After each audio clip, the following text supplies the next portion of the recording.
The Millennium items are the 7 treasures created from an ancient spell found in the Millennium spellbook in order to keep the ancient magic of the Shadow Games locked up forever. The 7 Millennium items are the Millennium Puzzle, the Millennium Eye, the Millennium Ring, the Millennium Scale, the Millennium Key, the Millennium Rod, and the Millennium Necklace. The Millennium Stone in the village of Kul Elnar is the origin and resting place of the 7 items, and also where Akhnadin sacrificed 99 human souls in order to create them. Akhnadin was the advisor and brother of Pharaoh Akhnam Kanon. While he loved his brother dearly, he was secretly resentful of his brother for being Pharaoh while he was relatively unimportant. When Egypt was under attack, Akhnadin pushed his brother to fight back and protect his people, but the pharaoh refused on the grounds he wanted peace. Eventually, the invading armies grew too close to the palace to be repelled, and Akhnadin suggested using a spell from the Millennium spellbook to create the Millennium items. Faced with the undeniable fact his kingdom may be destroyed,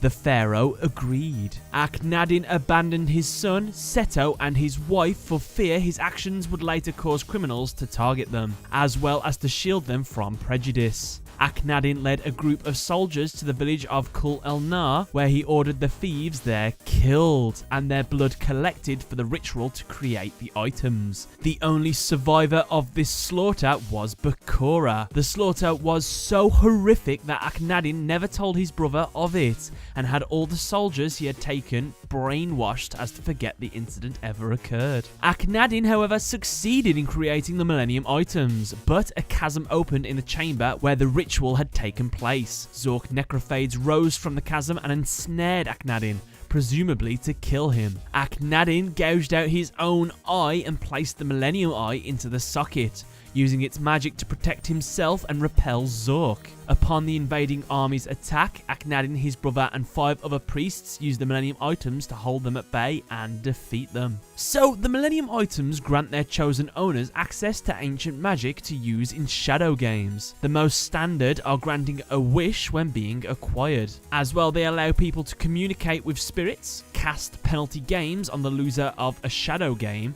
that the owner played against. When a Shadow Game starts, using the magic of the items, players would send themselves into an alternate dimension where their duel won't be interrupted, and where cheating is forbidden, punishable by death. The items also give their owners protection from harm and from other magic. So what are the individual powers of each of the Millennium items? Well, let's go through them all, shall we? First up, the most iconic, the Millennium Puzzle. So in addition to holding the soul and spirit of Pharaoh Atem himself, the puzzle is able to fulfill one single wish of the person who had solved it. And this actually surprised me, as I didn't actually know this while watching the series, but it actually heightens its owner's chance of success in a game, judging by their skill level as well as the importance of the game at hand. So basically, because Yugi was a great duelist and because most of his duels were important, he basically had a luck boost, so that's quite surprising really. The hieroglyphs inscribed on the puzzles say, "The one who solves me shall gain the powers and knowledge of darkness." Next up is the Millennium Eye. The Millennium Eye's primary ability is to peer into the mind of an opponent, which allows the owner to know what he is thinking at all times, no matter what. When he is dueling, the owner can use the eye to see his opponent's cards and strategies clearly, giving him a significant advantage. He can also see their hidden memories and sense if there is a spirit inhabiting their minds. Like the rest of the Millennium items, it can also initiate Shadow Games, materialize the effects of dual monster cards,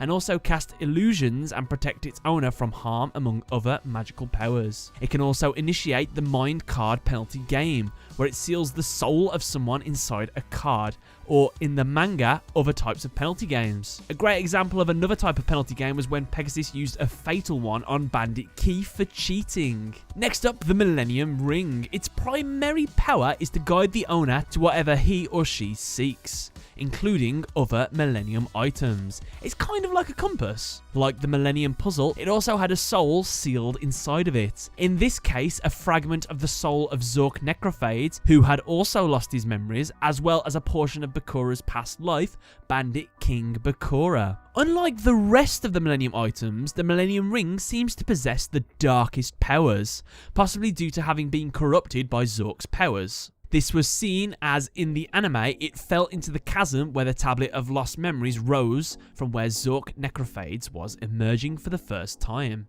Mahad even mentioned that he could sense incredible evil energy within the ring when he wore it. Even more evidence of the evil powers still existing within it, despite the fact that it no longer houses the souls of Yami Bakura or Zork Necrophades. This is a tiny bit of the Dark Side of Dimensions movie spoilers, but I'm going to go for it anyway. In the Dark Side of Dimensions, basically two people wield the ring and it corrupts them. So despite not having any more evil in it, it's still evil. There you go.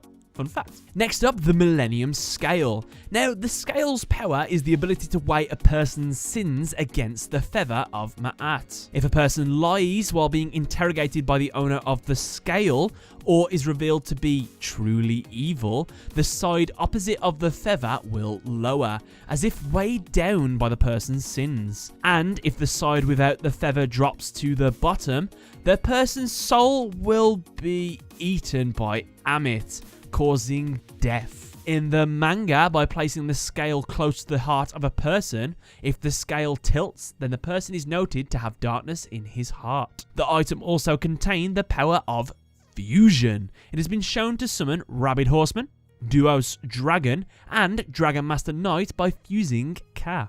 Next up, the Millennium Key.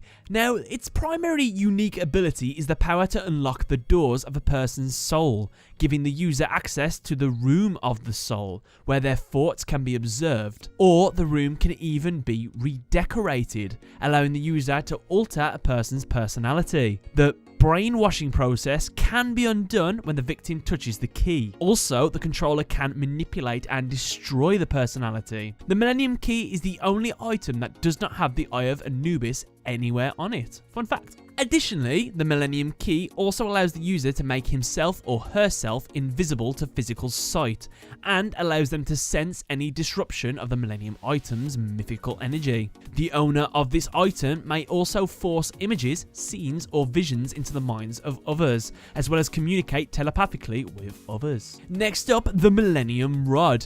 This item's unique ability grants the holder the power to control people's minds, turning them into the owner's mind slaves, if you will. By extension, is also capable of mind manipulation, allowing the owner to telepathically communicate with others, look into their memories, trick their minds into believing what the rod's owner wants them to do, as well as even just knock people unconscious. Its mind control power actually has no effect on people who hold Millennium items, or someone who has a powerful connection to the ancient games that were played back in ye old Egyptian times.